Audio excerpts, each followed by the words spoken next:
आगरा कौन सा रास्ता जाता है? अकबर बीरबल की कहानी। अकबर को शिकार का बहुत शौक था। वे किसी भी तरह शिकार के लिए समय निकल ही लेते थे।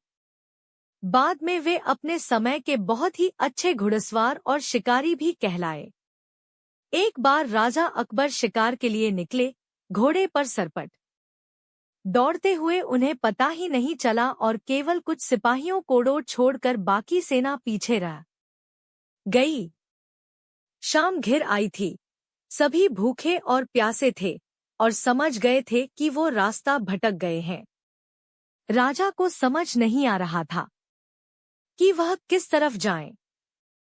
कुछ दूर जाने पर उन्हें एक तिराहा नजर आया।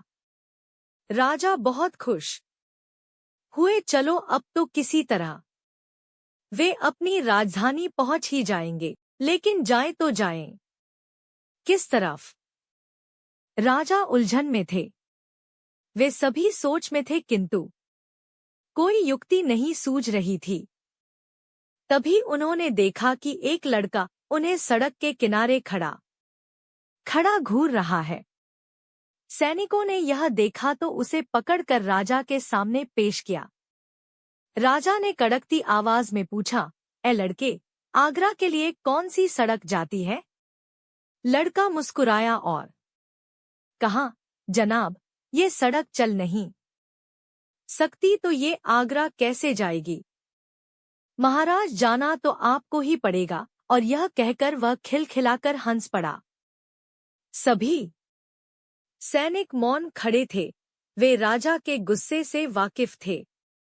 लड़का फिर बोला, जनाब, लोग चलते हैं, रास्ते नहीं। यह सुनकर इस बार राजा मुस्कुराया और कहा, नहीं, तुम ठीक कह रहे हो। तुम्हारा नाम क्या है? अकबर ने पूछा। मेरा नाम महेश दास है महाराज, लड़के ने उत्तर दिया। और आप कौन हैं?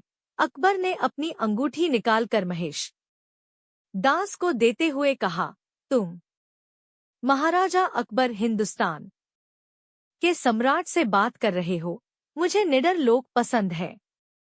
तुम मेरे दरबार में आना और मुझे ये अंगूठी दिखाना। ये अंगूठी देखकर मैं तुम्हें पहचान लूंगा। अब तुम मुझे बताओ कि मैं किस रास्ते पर चलूं ताकि मैं आगरा पहुंच जाऊं। महेश दास ने सिर झुकाकर आगरा का रास्ता बताया और जाते हुए हिंदुस्तान के सम्राट को देखता रहा। इस तरह अकबर भविष्य के बीरबल से मिले।